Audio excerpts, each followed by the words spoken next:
Audio on demand from Vision Christian Media.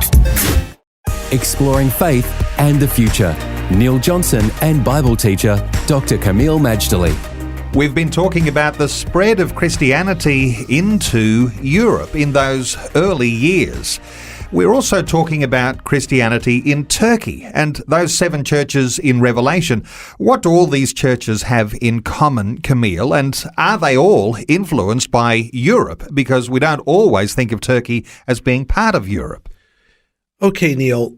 First of all, it's really important to emphasize that Europe and Christianity go hand in hand. In fact, Europe would not even have had its identity as Europe without Christianity. Of course, the story goes that Europe got its name from a Greek goddess called Europa.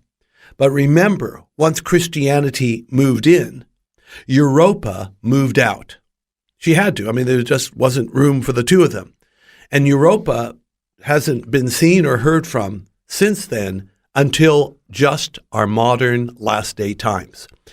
But to your question revolving the 7 churches or the churches in Turkey and Europe, there is a massive, massive link. First of all, remember Turkey and Europe are neighbors, next door and close neighbors.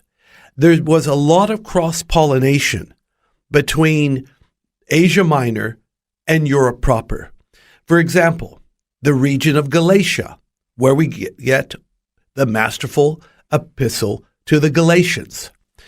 Some of the commentators tell us that the Galatian people originally came from France, what is now known as Gaul, Gaul, and migrated into Asia Minor. I'm not sure how correct it is, but that's what we're told. And no doubt others from Europe moved into Asia Minor and vice versa. Therefore, the 7 churches in Western Asia, they, of course, would have prayed for Europe. They would have probably sent visitors, missionaries to Europe, and vice versa. So I have no doubt there was cross-pollination between the 7 churches and the European continent. We know that those 7 churches had different flavours, different challenges that they faced, different words that came from God into the settings that they were in. How do you think those differences helped to shape the broad base of an understanding of what it is to be a healthy church?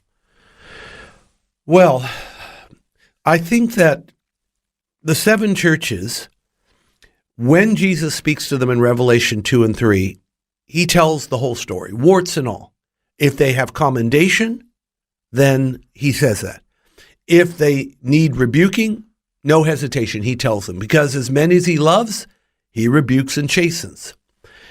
This message that comes from the book of Revelation, of course, it's the word of God, and it endures forever, and it spread, of course, into all the world, including Europe.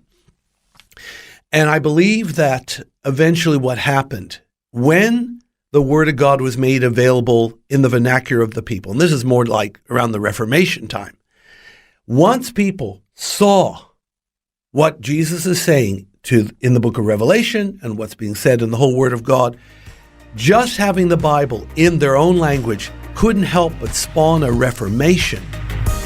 The positive effects we're still feeling to this very day. Faith and the Future with Neil Johnson and Dr. Kameel Majdali from Teach All Nations. For more from Dr. Majdali, including books and DVDs on prophecy, Bible commentaries, plus today's and other episodes of Faith and the Future, go to vision.org.au. Thanks for taking time to listen to this audio on demand from Vision Christian Media. To find out more about us, go to vision.org.au.